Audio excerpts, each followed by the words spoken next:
नमस्कार. 11:30च्या बातमीपत्रात मी विनायक घोडे आपलं स्वागत करतो. सुरुवातीला एक नजर ठळक बातम्यांवर. उत्तर प्रदेशात होणाऱ्या तिसऱ्या टप्प्याच्या मतदानासाठी कडक सुरक्षा. 12 जिल्ह्यांमध्ये 69 जागांसाठी मतदान. तमिळनाडूतील सत्ता संघर्ष निर्णायक टप्प्यावर. मुख्यमंत्री ई पलानीस्वामी आज विश्वासदर्शक ठराव मांडणार. विमुद्रीकरणानंतर भारतीय अर्थव्यवस्थेचा विकास दर पुन्हा उभारी घेईल, रिझर्व्ह बँकेचे गव्हर्नर उर्जित पटेल यांचा विश्वास.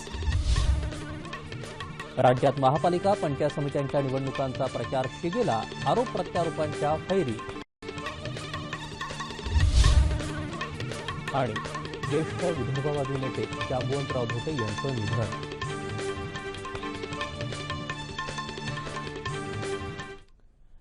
नमस्कार. आता बातमी विस्तारानं पाहूयात. उत्तर प्रदेशमध्ये उद्या तिसऱ्या टप्प्याचं मतदान होणार आहे. 12 जिल्ह्यातल्या 69 जागांसाठी मतदान होणार आहे. सुमारे 2,41,00,000 नागरिक मतदानाचा हक्क बजावतील. तर या जागांसाठी 826 उमेदवार रिंगणात आहेत. इटावामध्ये सर्वाधिक 21 तर हैदरगडमध्ये सर्वात कमी म्हणजे फक्त 3 उमेदवार आहेत. या मतदानासाठी जय्यत तयारी करण्यात आली आहे. सुरक्षेसाठी 25,606 पोलीस चौक्या उभारण्यात आल्या आहेत. अनेक ठिकाणी तिरंगी लढत होणार आहे.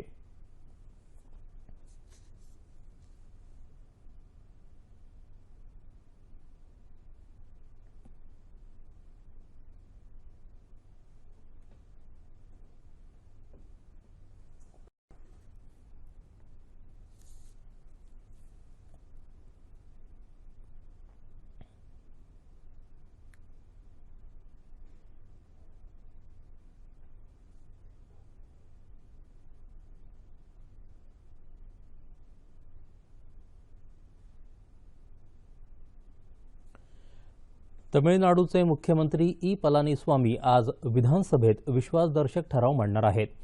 मात्र तिथली राजकीय परिस्थिती बदलते. पनीरसेल्वम यांनी या विश्वासदर्शक ठरावाविरोधात मतदान करण्याचं आवाहन आमदारांना केलं आहे. आजच्या विश्वासदर्शक ठरावापूर्वी आणखी एक आमदार पनीरसेल्वम यांच्या गटात दाखल झाला आहे. त्यामुळे पलानीस्वामी यांच्या गटात 123 सदस्य आहेत.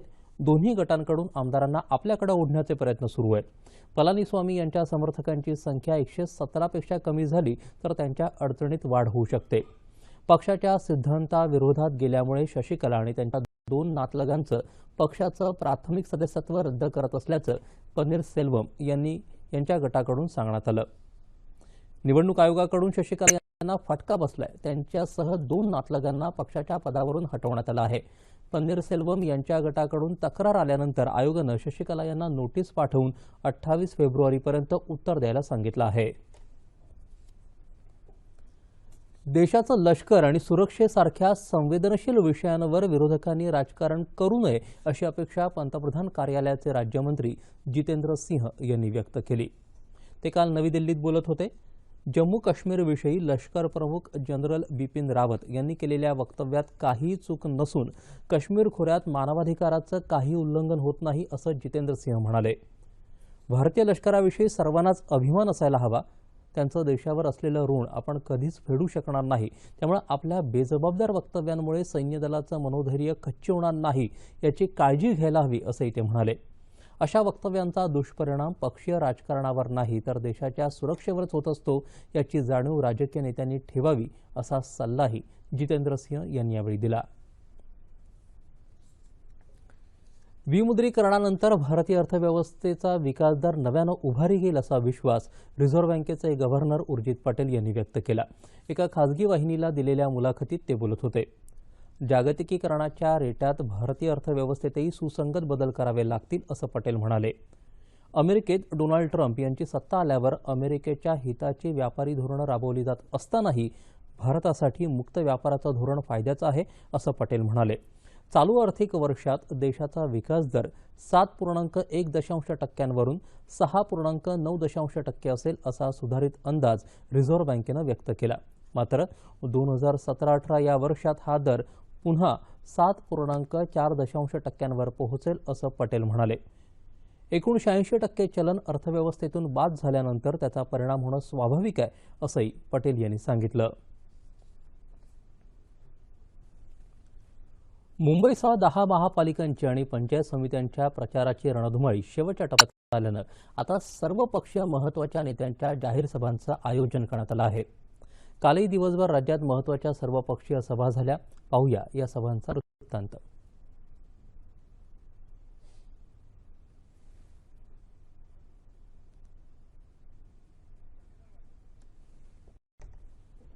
पिंपरी चिंचवडमध्ये केंद्रीय संरक्षण मंत्री मनोहर पर्रिकर यांनी अजित पवार आणि शिवसेना पक्षप्रमुख उद्धव ठाकरे यांच्यावर टीका केली. अजित पवार यांना पिंपरी चिंचवड महापालिका हातून जाण्याची भीती आहे, तर उद्धव ठाकरे यांना मुंबई महापालिका हातून जाण्याची भीती आहे, म्हणून ते भाजपच्या नावानं खडे फोडतायत असं मनोहर पर्रिकर यांनी सांगितलं. रेड झोन प्रश्नाविषयी अजून थोडे दिवस कळ सोसा म्हणत हा प्रश्न लांबणीवर टाकला आहे.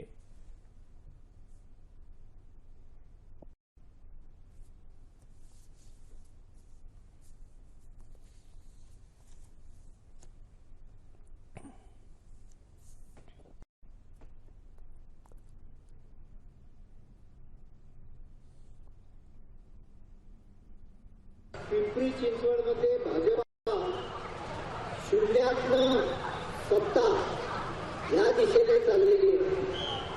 दोन्हीकडे भय एकच आहे. तो भय म्हणजे पिंपरी चिंचवड एकेकाळी सर्वात श्रीमंत महानगरपालिका होती आणि मुंबई तर सांगायची आवश्यकता नाही. या दोन्ही महानगरपालिका जर तिकडे उद्धव ठाकरेच्या हातातनं गेल्या आणि इकडे अजित पवारांच्या हातातनं गेल्या आणि मोदीजींनी केलेल्या नोटबंदीच्या सर्जिकल स्ट्राईकमुळे पुढच्या काळात आपले दिवस कसे हलाखीचे असतील याची कल्पना करून हे दोन्ही नेते भारतीय जनता पक्षाच्या बाबतीत खडे फोडायला लागले. पंतप्रधान आवास योजनेअंतर्गत राज्यातल्या सर्व झोपडपट्टीधारकांना वर्ष 2019 पर्यंत मालकी हक्काचे पट्टे आणि स्वस्त घरं देण्याचं आश्वासन मुख्यमंत्री देवेंद्र फडणवीस यांनी दिलं. ते काल अमरावतीमध्ये महानगरपालिका निवडणुकीसाठी भाजपाच्या प्रचार सभेत बोलत होते. मेक इन इंडिया अभियानामुळे विदर्भात अनेक उद्योग येत असून त्यामुळे मोठ्या प्रमाणात रोजगार निर्मिती होईल असा विश्वासही त्यांनी व्यक्त केला. येत्या काळात आधुनिक आणि आंतरराष्ट्रीय दर्जाचं शहर म्हणून अमरावतीला ओळख मिळवून देण्यासाठी भाजपाला एक हाती सत्ता द्या असं आवाहन त्यांनी जनतेला केलं.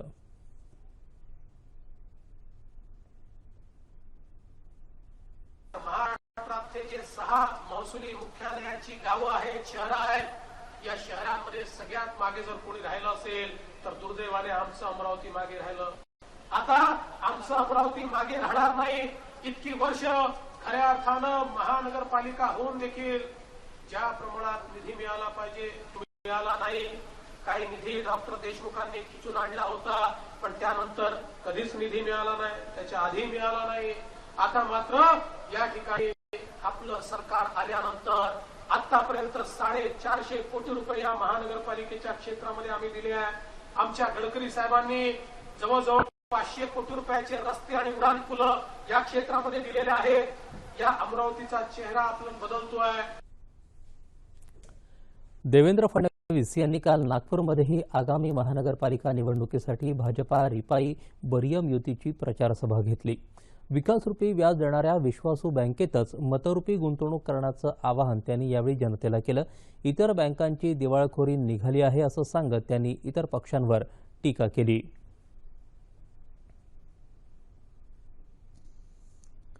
सगळा विकास भाजपानंच केला असेल तर मग बाकीच्यांनी काय केलं असे खडे बोल सुनावत ठाण्याच्या गेल्या 25 वर्षातल्या विकासाचं श्रेय फक्त शिवसेनेचंच असल्याचं ठाम प्रतिपादन शिवसेना पक्षप्रमुख उद्धव ठाकरे यांनी केलं. ठाण्यातल्या जाहीर प्रचार सभेत काल बोलताना ठाकरे यांनी गुंडांना प्रवेश देण्यावरून भाजपावर टीकास्त्र सोडलं. हिंदुत्वावर आधारित युती भाजपानं तोडली असा आरोप करत युती तोडल्यावर शिवसैनिकांना समाधान वाटल्याचंही ते म्हणाले. मंत्रालयातला कारभार पारदर्शक करण्याची गरज असल्याचंही त्यांनी यावेळी सांगितलं. भ्रष्टाचारामुळे सर्वसामान्य जनतेला होणारा त्रास आपल्याला मान्य नसल्याचं सांगत नागपूरच्या विकासाबद्दलची भूमिका केंद्रीय मंत्री नितीन गडकरी यांनी स्पष्ट केली. ते काल नागपूर इथं महानगरपालिकेच्या निवडणूक प्रचार सभेत बोलत होते. नागपुरातील 9,700 तरुणांना आपण रोजगार दिला असून येत्या 2 महिन्यात राज्य आणि केंद्र सरकार मिळून 50,000 तरुणांना रोजगार देणार असल्याचं गडकरी यांनी सांगितलं. तसंच विजेवर चालणाऱ्या 400 टॅक्सी गाड्या शहरात सुरू होणार असल्याची घोषणाही त्यांनी केली. कचऱ्यापासून इथेनॉलची निर्मिती करणारं तंत्रज्ञान विकसित झालं असून अशा प्रकारे तयार झालेल्या इंधनाचा वापर वाहनांमध्ये करण्यात येईल असं गडकरी म्हणाले. जिल्हा परिषद आणि महानगरपालिका निवडणुकीत काँग्रेस पक्षच अव्वल ठरेल असा दावा विधानसभेतले विरोधी पक्षनेते राधाकृष्ण विखे पाटील यांनी पुण्यात काँग्रेस भवन इथं पत्रकार परिषदेत केला. यावेळी त्यांनी पुणे महानगरपालिका निवडणुकीबद्दल काँग्रेसची भूमिका स्पष्ट केली. फक्त निवडणुकीसाठी वेगळं होऊन नंतर पुन्हा एकत्र येणं ही जनतेची फसवणूक आहे अशा शब्दात विखे पाटील यांनी भाजपा शिवसेनेवर टीकास्त्र सोडलं. सत्ताधारी पक्षाकडे कोणताही अजेंडा नसल्याचा आरोपही त्यांनी केला. पुण्याचं वैभव काँग्रेसनंच जपलं असल्याचंही त्यांनी सांगितलं. पुण्याच्या आधी नागपूर मेट्रोचं काम सुरू झाल्याबद्दल त्यांनी नाराजी व्यक्त केली.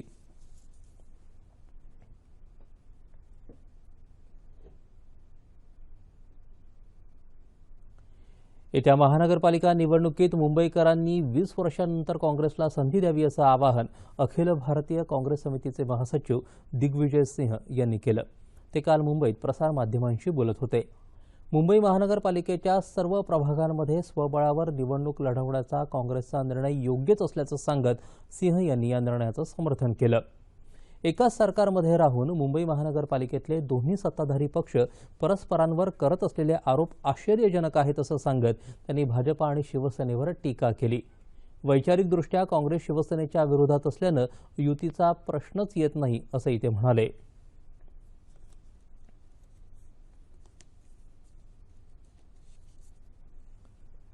अच्छेदींच्या नावाखाली भाजपानं सर्वसामान्यांच्या अपेक्षा पूर्ण केल्या नाहीत अशी टीका राष्ट्रवादी काँग्रेसचे नेते धनंजय मुंडे यांनी केली. कोल्हापूर जिल्ह्यातल्या कागल इथल्या बोरवडे आणि सिद्धरनेरली जिल्हा परिषद मतदारसंघातल्या उमेदवारांच्या प्रचारासाठी आयोजित मेळाव्यात ते काल बोलत होते. विमुद्रीकरणाच्या निर्णयामुळे काळा पैसा बाहेर यायला मदत होईल असं भाजपानं म्हटलं होतं. मात्र किती काळा पैसा जमा झाला याचा खुलासा सरकारनं केला नाही.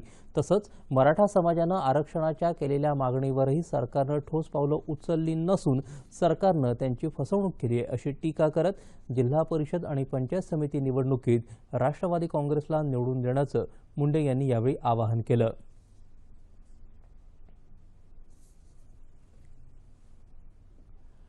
मुंबई महानगरपालिकेच्या निवडणुकीत भाजपाची सरशी होईल असं स्पष्ट चित्र आपल्याला दिसतंय असं केंद्रीय रसायन आणि खत मंत्री अनंतकुमार यांनी काल मुंबईत पत्रकार परिषदेत सांगितलं. विकासाभिमुख प्रशासनासाठी भाजपाला मतं द्या असं आवाहन त्यांनी मुंबईकरांना केलं. राज्यात केंद्रीय प्लास्टिक अभियांत्रिकी आणि तंत्रज्ञान संस्था तसंच केंद्रीय रासायनिक अभियांत्रिकी आणि तंत्रज्ञान संस्था स्थापन करणार असल्याचंही अनंतकुमार म्हणाले.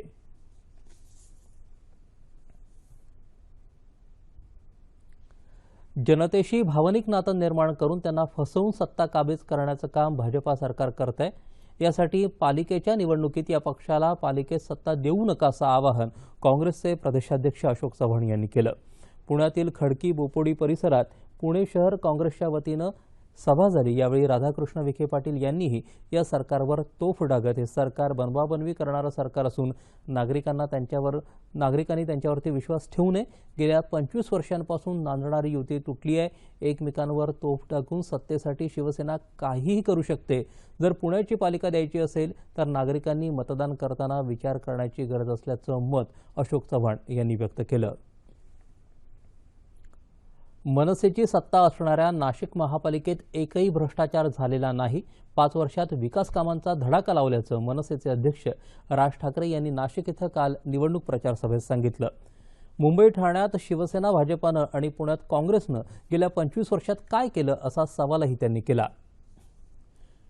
नाशिक महापालिका निवडणुकीत शिवसेना भाजपाचे 88 उमेदवार हे गुंड प्रवृत्तीचे असल्याचं सांगत पूर्वीची राष्ट्रवादी काँग्रेसचीच परंपरा आता सुरू झाल्याचा आरोप राज ठाकरे यांनी केला.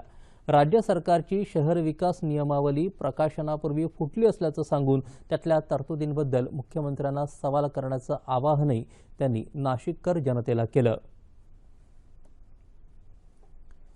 वांद्रे पूर्वमध्ये भाजपा मुंबई अध्यक्ष आशिष शेलार यांची काल सभा झाली। यावेळी शेलार यांनी शिवसेनेवर कडाडून टीका केली। मुंबई महापालिकेचा अर्थसंकल्प 38,000 कोटींचा आहे, तरीही नागरिकांना पिण्याचं पुरेसं पाणी मिळत नाही, चांगले रस्ते नाहीत। आमची सत्ता आली तर 24 तास स्वच्छ पाणी देऊ, मुलांना खेळायला मोकळी मैदानं, विस्तारित रस्ते आणि पारदर्शक कारभार याची हमी वचननाम्यात सुद्धा स्टॅम्प पेपरवर दिलेली आहे। शिवसेनेनं 15 वर्ष सत्तेत राहूनही मुंबईची अवस्था बकाल केली असं ते म्हणाले। या सभेला कामगार नेते विजय कांबळे, सुहास आडिवडेकर आदी उपस्थित होते। आर्थिकदृष्ट्या दुर्बल आणि झोपडपट्टीत राहणाऱ्यांसाठी स्लम सॉकर फुटबॉल स्पर्धा आयोजित करण्यात आल्या होत्या। सोनी पिक्चर्स नेटवर्क इंडियानं या स्पर्धा आयोजित केल्या होत्या। या स्पर्धांमध्ये एकूण 40 संघ सहभागी झाले होते। त्यात 24 पुरुषांचे तर 16 महिलांचे संघ होते। स्पर्धेत केरळच्या पुरुष संघानं विजेतेपद पटकावलं तर झारखंड संघानं महिलांच्या स्पर्धेत विजय मिळवला। या स्पर्धेत पुरुष गटात नेपाळचा संघही सहभागी झाला होता।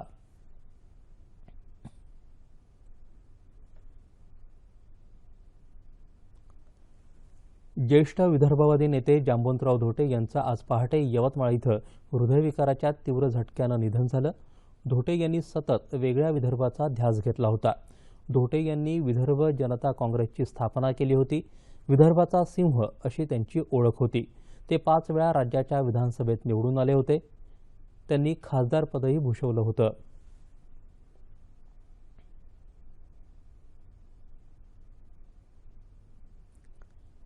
भारतीय क्रिकेट नियामक मंडळाच्या कामकाजावर देखरेख ठेवण्यासाठी सर्वोच्च न्यायालयानं स्थापन केलेल्या प्रशासक समितीची काल नवी दिल्लीत बैठक झाली।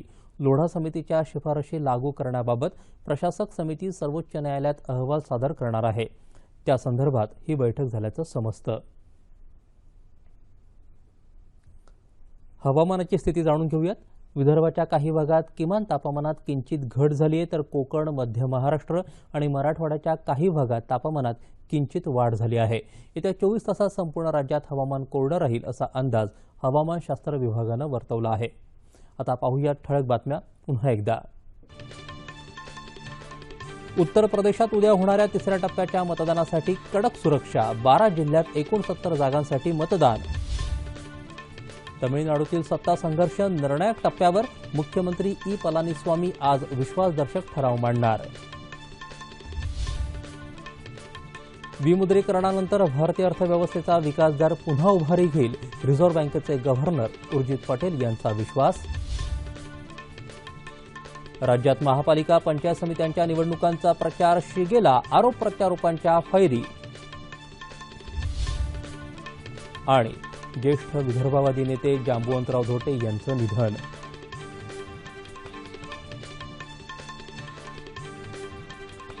याबरोबरच हे बातमीपत्र संपलं। पुन्हा भेटूया दुपारी 2:30 वाजता आपल्या सह्याद्री वाहिनीवर। नमस्कार।